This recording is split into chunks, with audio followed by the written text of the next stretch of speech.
Right, we're finally in the car. We've got 100% charge, which gives us on the guessometer 99 miles.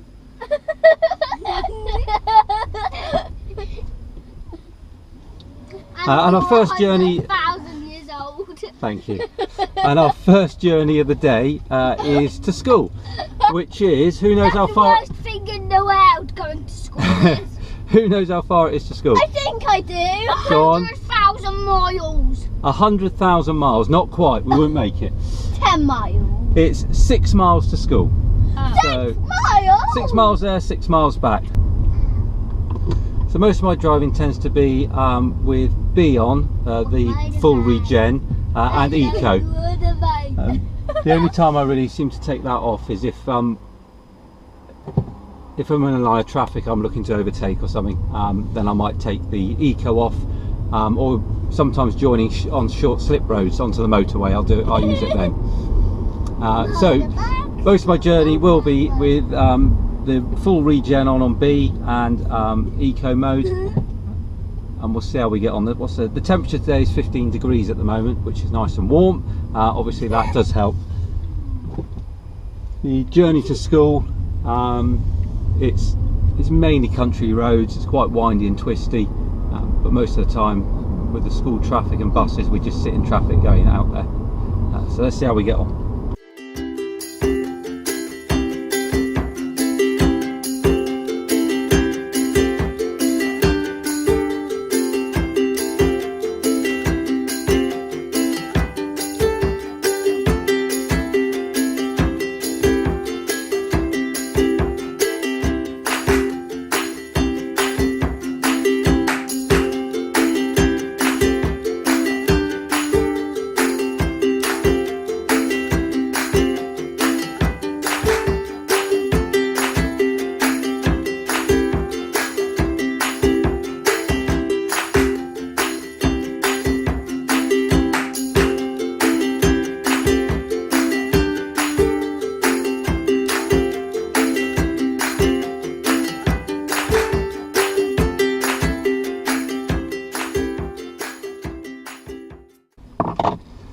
Right, that's them dropped off.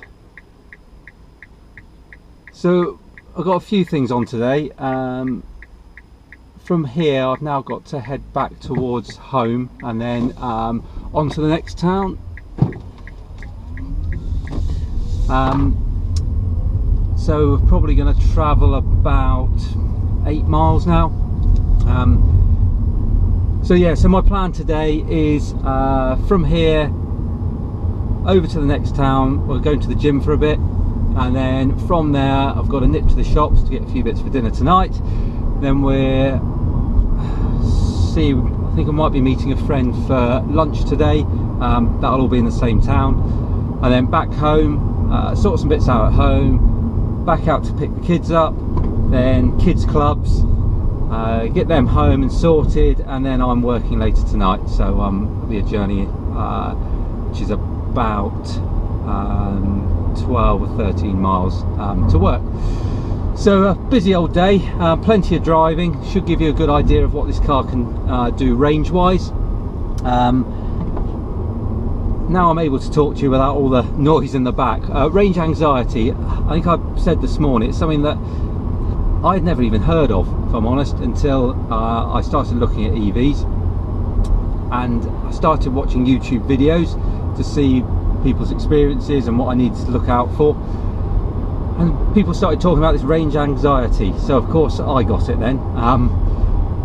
It's absolutely nothing to be worried about. As I said this morning, if you know the journeys you do and you know how far you go day to day, week to week, then there's nothing to be worried about at all.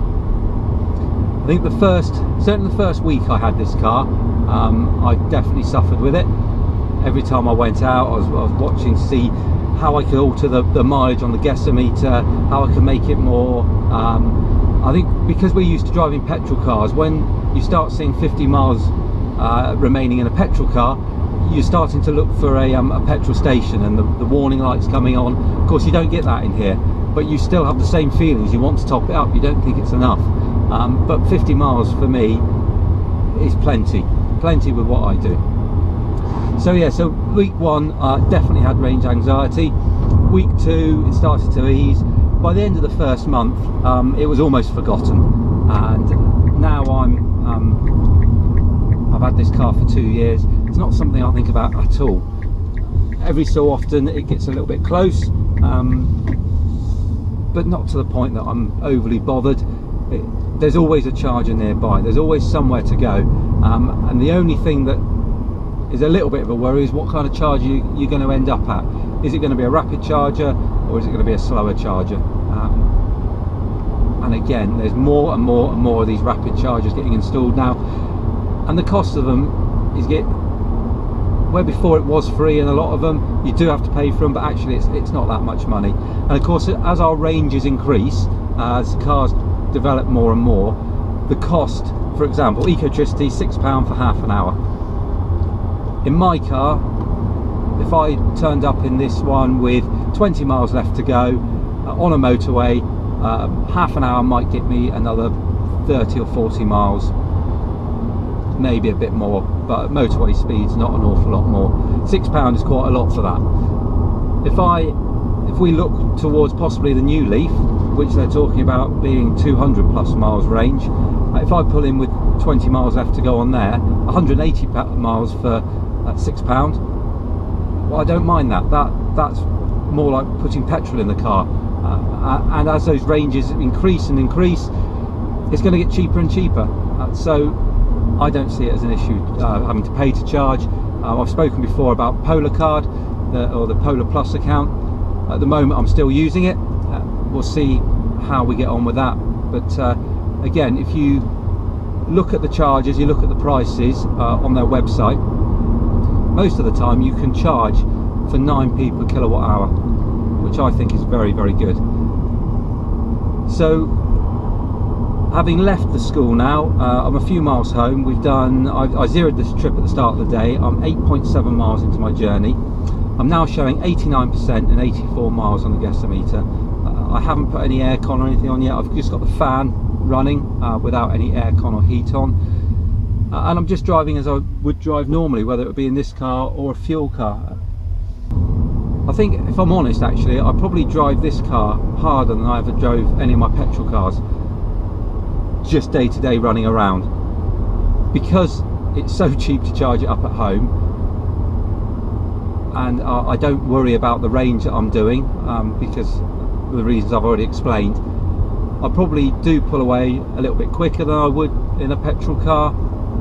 I probably, if I'm going for an overtake, I'll probably put my foot further to the floor than I would in a petrol car. So my driving style probably hasn't changed a lot, but where it has changed, I probably now use more energy in the car, but obviously it's a lot cheaper and it doesn't cost me as much. A lot of people ask about the sort of environmental impact of electric cars, and point out that with all the things that go into making the batteries, how can it be good for the environment? And you still have to generate electricity. Obviously that's a whole different debate, and one that I've been completely convinced that over the course of the life of the car, you get the environmental factor is a lot less than a fuel car. Once you get over a few years, you start to get back the kind of the carbon offset, if you like, of building one of these. The batteries are all recyclable, so they'll go back into other products. Speed camera.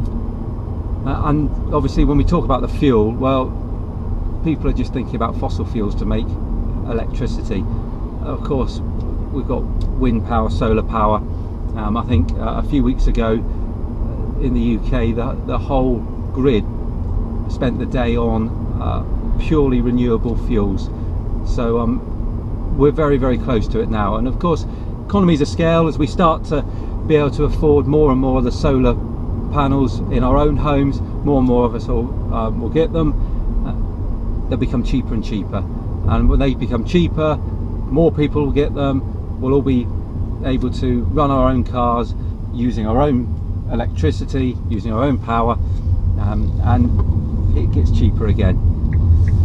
So I don't see that as an argument at all. I don't see any issues with the environment. I didn't, if I'm in all honesty, I didn't buy this because I wanted to save the world. I bought this because it was cheaper to run than a fuel car. It's a great kind of addition, if you like, and I do like the fact that electric cars on the whole are that much better for the environment. We haven't got all that horrible stinking exhaust smoke clogging up our towns and cities. All that will, in the fullness of time, will disappear, and our air will become a lot cleaner, and the environment will be a lot better. So that's a really nice sort of after effect of it. But ultimately, the reason I bought this car is because it's cheaper to run.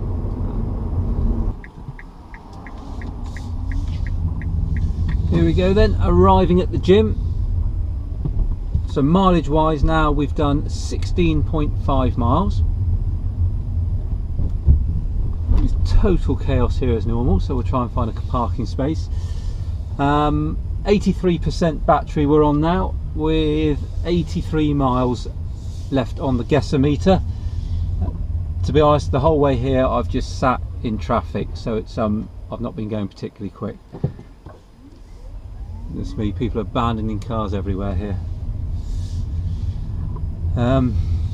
So yeah, so quite a leisurely drive over here. The obviously that reflects in the mileage and the guessometer.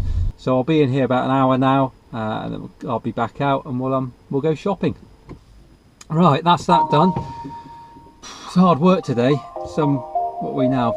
15 degrees outside. It felt an awful lot hotter than that in the gym, I can tell you. I started doing these HIIT sessions. I think my wife about 18 months ago found on the internet a chap called the Body Coach, Joe Wicks I think his name is, and she liked the look of the bits and pieces he was doing online, so she signed up to his channel and to his exercise program, and initially when I saw it, I must admit I did think it all looked a bit of a fad, but I did a few sessions with her. He streams videos onto YouTube, so you can follow his exercise program. So yeah, I did a few with her, and it's some of the best exercising I've done. This it's kind of 20 or 30 seconds, maybe 40 seconds of flat out exercising with 20 seconds break, and you do that for about half an hour non-stop.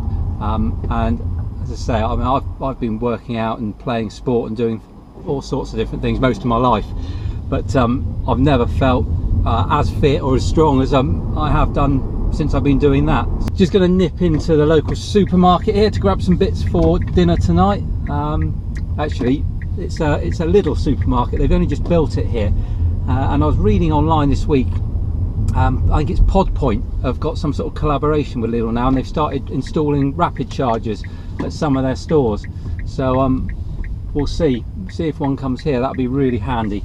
But just another example of how these rapid chargers are going in everywhere, just convenient around your everyday life. It's so much more convenient than having to go out your way to go to a petrol station.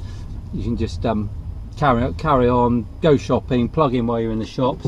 You might not get masses of charge, but at least you get something to keep you going, and generally it's free or very cheap. So yeah, really good. Well done Lidl for that. Right, back in a sec.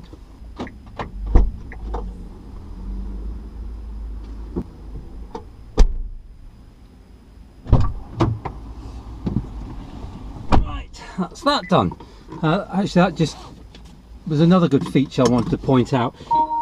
Because in these cars it's all keyless entry, so you've got a key in your pocket, so when you walk into the boot with your shopping, you don't need to get your key out and start blipping the blipper. As soon as you touch the boot opener, it unlocks the whole car. It's brilliant. And the same on the doors, you just touch the little button and all the doors open. Never have to touch your keys. And of course, if you're not used to that sort of thing, if you leave your keys in the car or you haven't got your keys with you, then it won't let you lock the car or anything, so it's got all these little safety bits put in. So there we go, that's some shopping done. Right, I'm still warm. What, we're 15 degrees. If I pop my aircon on. So at the moment I'm on 82%, 82 miles. We've done exactly 17 miles since setting off this morning. If I put the aircon on, still at 82%, but I've now got 78 miles. So it's about a 4-mile difference putting the aircon on and off, which again isn't a great amount. I don't know if it's any more efficient in the newer one, the 30 kilowatt hour model, but that's about right in here. It's anything between sort of 2 and 4 miles difference it makes. If I have literally just been pottering around my hometown, sometimes it doesn't make any difference whatsoever, which is brilliant. But yeah, 4 miles you can cope with that. So I'm just going to go now from there into Ringwood, which is one of the local towns here. I think I've got an hour or so to kill. Alright, just while I'm parking here, that was another feature I wanted to talk about, with the cameras. Now, I've never had reversing cameras on a car before. This has got 4 cameras set all around the car, one in each wing mirror, one at the front and one at the back, and it gives a kind of a overhead view and a rear view or a near side view of the car and where it is in relation to the space you're parking in. Now, initially I wasn't overly fussed on it, and I'd rather park the car myself, but in tight little spaces like this, it's absolutely brilliant. So I can now see exactly where I am behind, exactly what I've got either side of me, and where my car is sat within the space. So it's a really good feature. I know not all the models have got it, but certainly this one came with it, and it's a feature I think I will look to get next time I buy another car.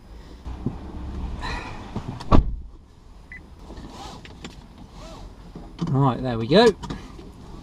Let's head on to the pub for lunch.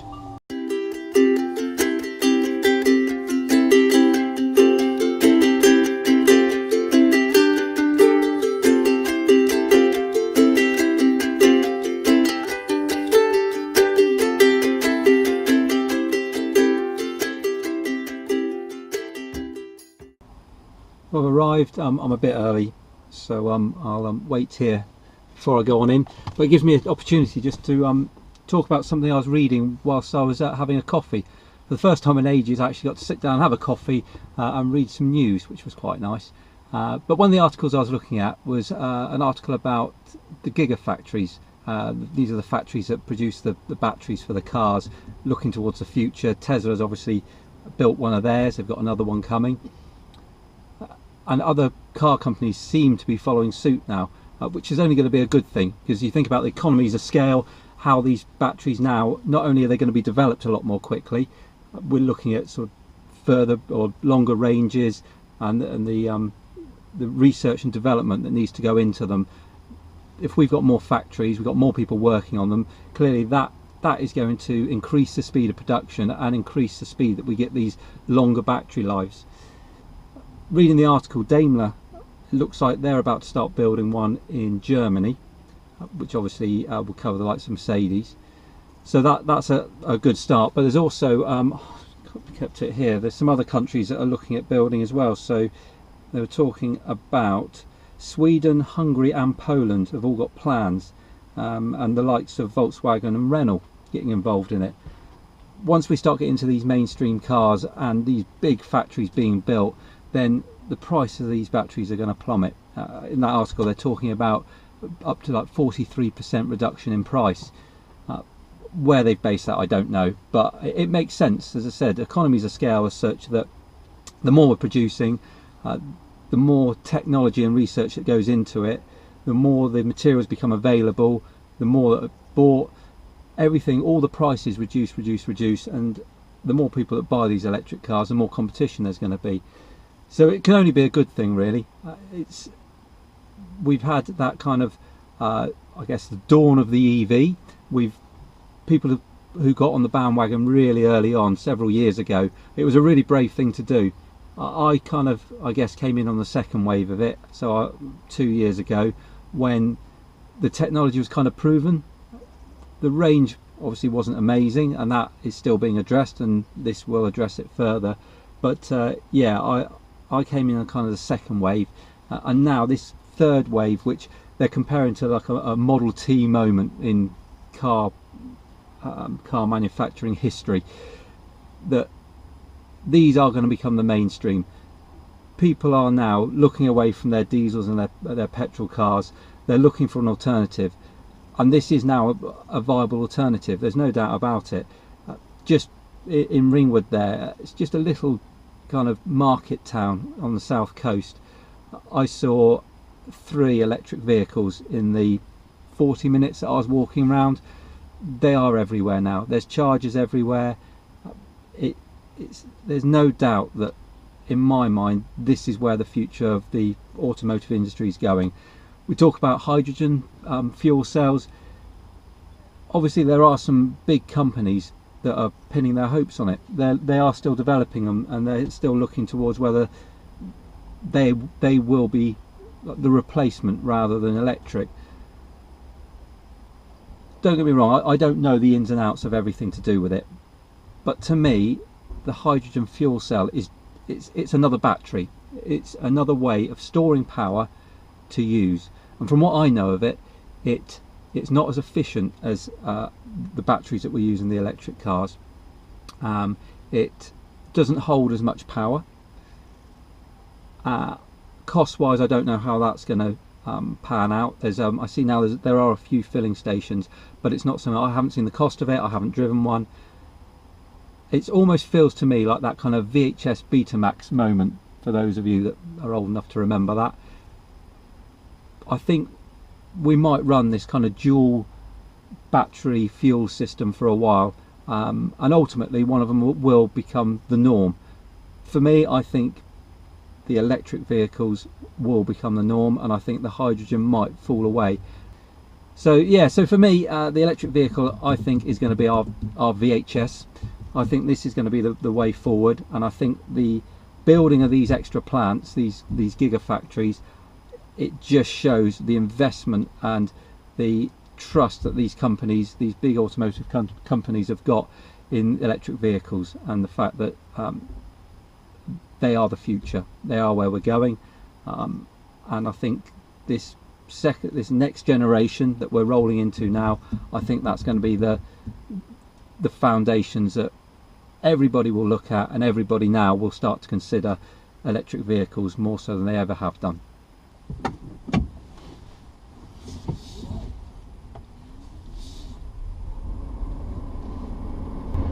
Well, it was nice. Half an hour in the sunshine, eating a sandwich, having a drink.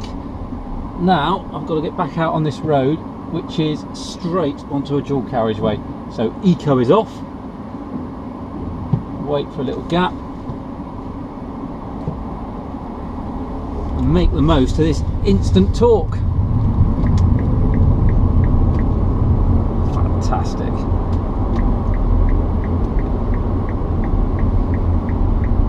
There we are. Right, we're heading home now. Probably got an hour or so before I have to go and do the school pickup. So I head home, do a few bits there, and then head on out again. It's a lovely day today. Still 15 degrees, sun shining. Managed to get some time sat in a pub beer garden with a friend. That never happens. So yeah, everything's very pleasant today.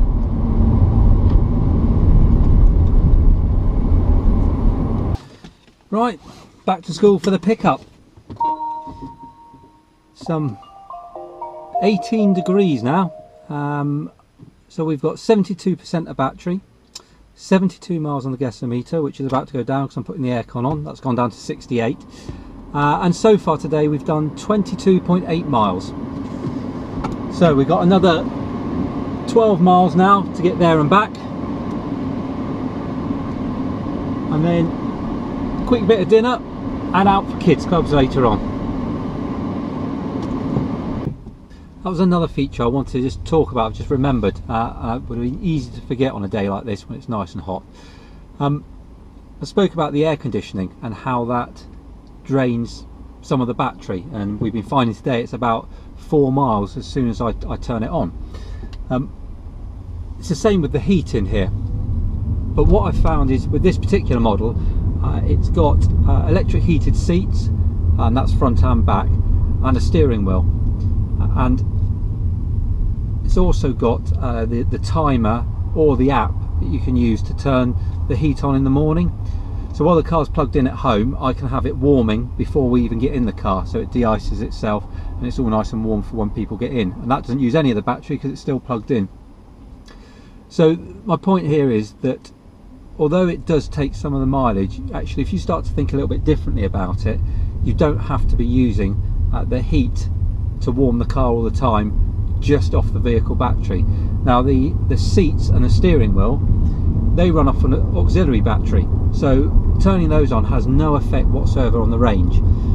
So you can have those on all day every day and it just runs off that auxiliary battery. And it's the same with the heat in the morning. It doesn't drain the main battery at all.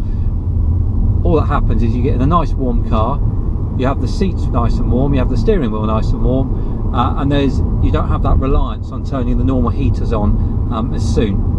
And then I find just every so often you can turn them on for a few minutes, get the car nice and warm, and then let the seats and the steering wheel do their job again. So if you were really conscious about preserving as much of your mileage as possible, then these cars have obviously they've thought about the manufacturers and put these auxiliary batteries in to run these seats and steering wheel and keep you nice and warm. So yeah, just another thought I wanted to share with you around looking after your battery and keeping it as fully charged as possible. And also, while we're talking about battery health, there's to the right of the display there is a battery health monitor. Now there's 12 segments to it, and obviously as the battery its health degenerates over time, those segments fall away. Now my car has done over 24,500 miles in 2 years, and I haven't lost any battery health whatsoever. I know there's people that have done 50,000+ miles and lost no battery health whatsoever. So clearly these cars, these batteries, they are made to last. And you know, if you've lost nothing at 50,000 miles, then you've got to be sure it's going to reach 100,000 miles without too many issues whatsoever. I had actually forgotten about it until I started talking about how the battery health is, which just again shows once you get into owning a Nissan Leaf or any EV, the whole worry about charge and using the battery, it kind of dissipates. It's nothing to be worried about. This car is like any other car, it's just more refined, it's more quiet, it's easier to drive. You shouldn't have any fears about switching over to an electric car.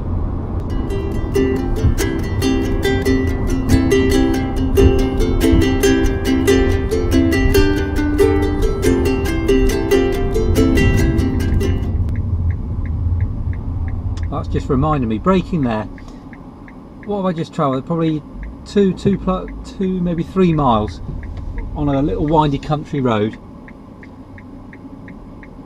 and not once until I've just come to this T-junction have I had to use my brakes. The regen in these cars is absolutely brilliant. It's akin to like engine braking. Clearly there's not an engine to brake with, but yeah, as soon as you lift off, especially in B mode in here, which is the kind of the full regeneration mode, the car starts to slow even on a hill.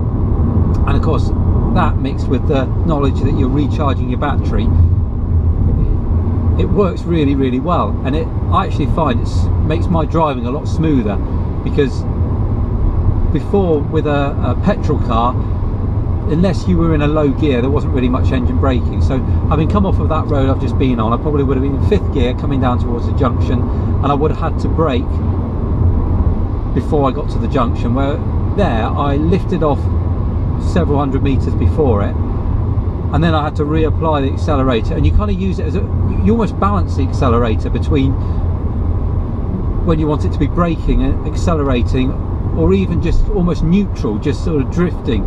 You use the accelerator a lot more accurately, and the whole time, like I say, as soon as you lift off the accelerator, you're putting power back into your battery, you're charging it up. So it's not vast amounts, but if you were in a petrol or diesel car, it would still be burning fuel in order just to keep the engine running.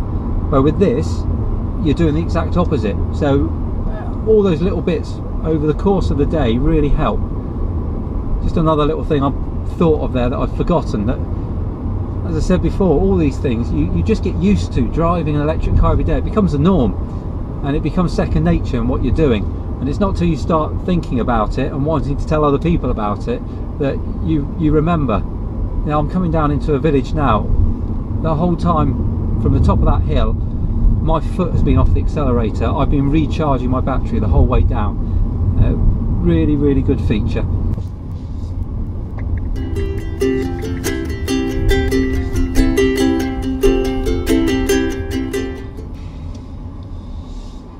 Right, there we go. School pickup. It'll be a Saturday. In the weekend. Daddy, we're going.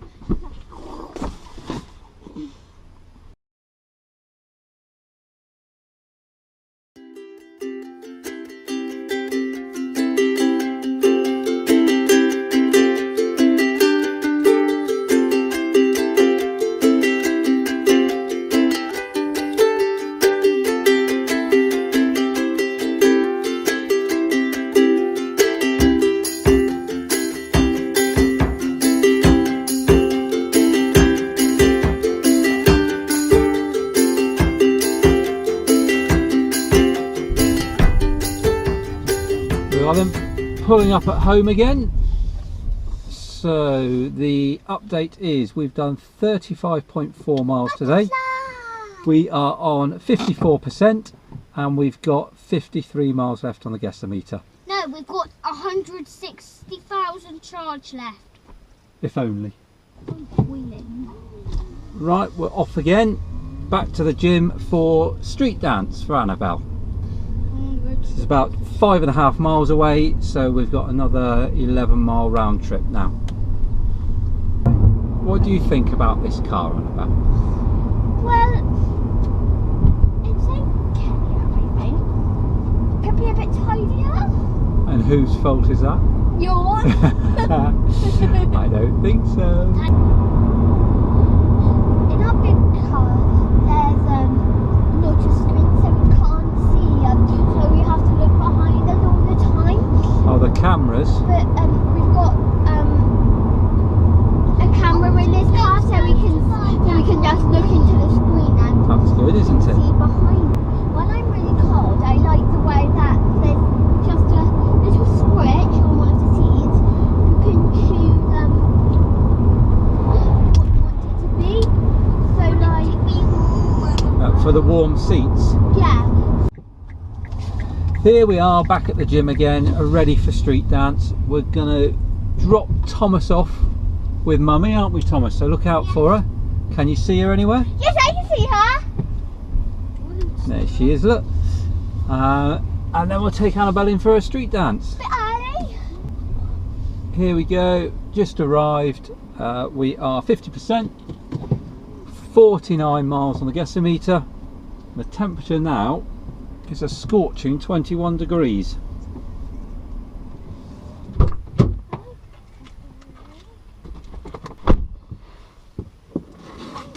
Right, we've now got to go to Grandma's house to meet Mummy and Thomas. Okay, Okay. you going to show me any of your street dance moves? We don't line any.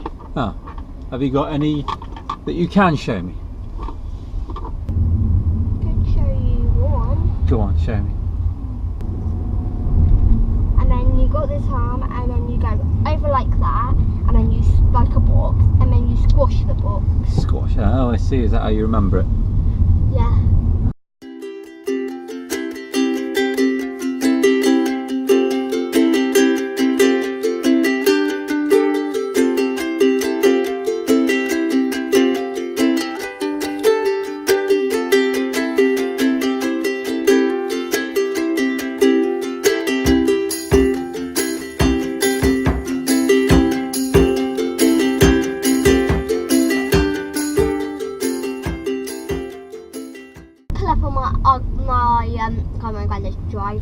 So here we are. Now we've got 46%, 45 miles on the guessometer, and so far today we have travelled, park here, 46.5 miles. That's a long way. Yeah. So you know.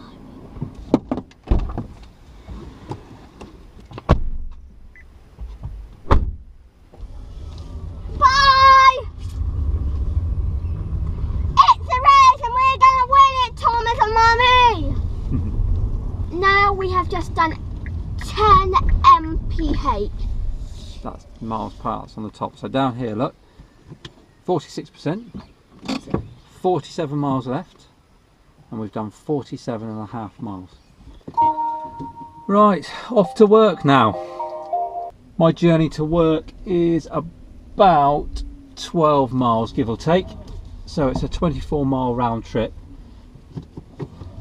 Now this will be quite interesting because I've spent all day driving around on country lanes and through the town. So even with the aircon turned on, it didn't make an awful lot of difference, the difference between the percentage of battery left and the miles left. So actually at the moment 45% and 46 miles is really good. My journey to work, however, is 10 miles on a dual carriageway. So what you'll see now is how that makes the miles on the guessometer really drop off. It'll make quite a big difference. And couple that with, I've just found out when I get home tomorrow morning I've got to take the kids straight to school. So that's another 12-mile trip. So I'm wondering now whether I'm going to have to charge up at work. When I say at work, there's a car park next door to where I work that's got a rapid charger, so I can pop it in there for about 30 minutes, get enough power to make sure that I can get home tomorrow morning and do the school run. Regardless, it just shows how versatile these EVs are. My journey into work now, I don't go past a garage that will be open. There's no 24-hour garages, but I do come within half a mile of probably 3 rapid chargers, and one is conveniently right next door to where I work. So, you know, you'd think that this would be a problem, but it's not at all. Had I realised when I came home from the kids' clubs before, I would have just stuck this on charge for a couple of hours, and I would have had more than enough power then to just that little top up to those few extra miles at the end of it. But I didn't. I thought I'd be able to get to work and back okay. We'll see. Well, I'll keep you updated. Right, we're at the top of the dual carriageway now. So to this point, I'm on 41% with 41 miles on the guessometer, and I've done 51.5 miles. So bearing in mind when I started this morning, when I first turned on the car it was 100% and I had a guessometer at 99 miles. So if I carried on driving the way I've been driving all day today, I would have done 92 towards 93 miles. So it's reasonably accurate. All it can do is work out, based on your current driving, roughly how far you'll be able to go. And I'd say that's been pretty good today. I'm now at the top of the dual carriageway. It's 10 miles end to end. So as we come onto it now, 40%, 39 miles now on the guessometer. I'm going to travel along here at 70 miles an hour. In fact, I'm going to use cruise control to keep it on. I know it's slightly less economical, but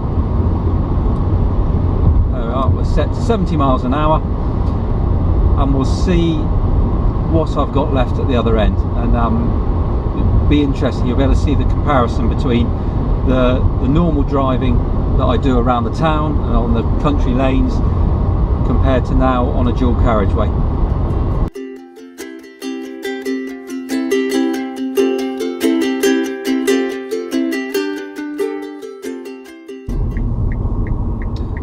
Here we are then at the end of that dual carriageway.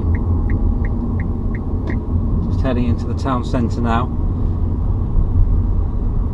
So now my battery is on 26% and I have got 23 miles left on the gasometer. So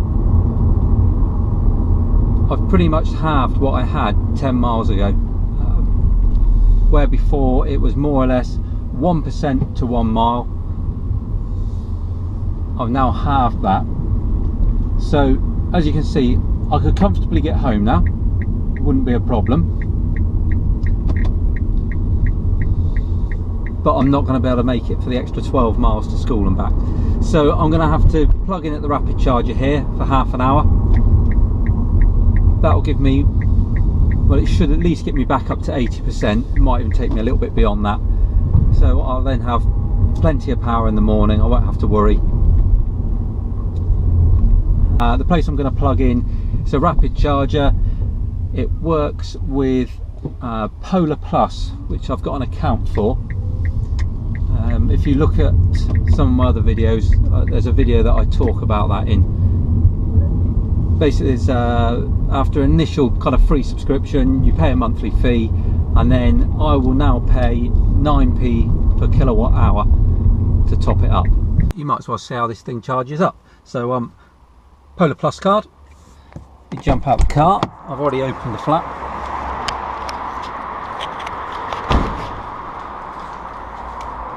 Simple as, touch that on the reader, choose the lead you want. This could be a bit tricky, two-handed. Lift the flap, open the rapid charger,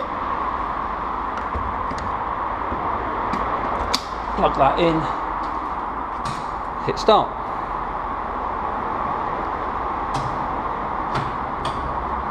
And hopefully you'll see the blue light flashing in the car, and it beeps, and now it's charging. Simple as that. Right, that's work done. I'm on my way home now. Do the school run and I can get to bed. So I didn't know whether I was going to do any more, but in the kind of interest of concluding yesterday's journeys, I think I'm right in saying that when I arrived at work, my battery was at 26%. I think I had 23 miles on the gasometer, something like that. So for a whole day's driving, as you saw, I did a reasonable amount. Probably the sort of driving that you would expect for a normal day with your family and around and about, notwithstanding having to sort of a long trip to go and see someone. And I think that's the important thing, that when you're looking at whether you can live with an EV, I think you need to consider what you do every day, not what you do for that one trip in every 6 months. Most people have a second car, quite often that's a petrol car. Certainly with Nissan, and I think they still do this, I can use a petrol car of theirs for up to 2 weeks of every year. So for example, a trip to Lincoln a couple of weeks ago, I borrowed a Nissan Duke for the weekend, a petrol car. I just left my electric car with them, drove their car up and back, and then swapped it back after the weekend. So, you know, for that odd time, and I probably do that twice a year, it's no hardship at all. It really isn't. So don't let that be a hang up. Look at the positives, and I think if you do decide to go for an EV, or if that's the reason why you're watching this, to see whether it's feasible, then if it's inside that range that you think that you do every day, it's definitely worth doing. If there's anything else you want to know, or anything I've missed, or anything you want to ask me or comment on, please write it below and I will reply. But hopefully it's just given you a bit of an insight into what it's like owning an EV, what it's like day to day, and as I said right at the very start, range anxiety, it's nothing to be worried about at all. Thanks for watching, and hopefully see you again soon.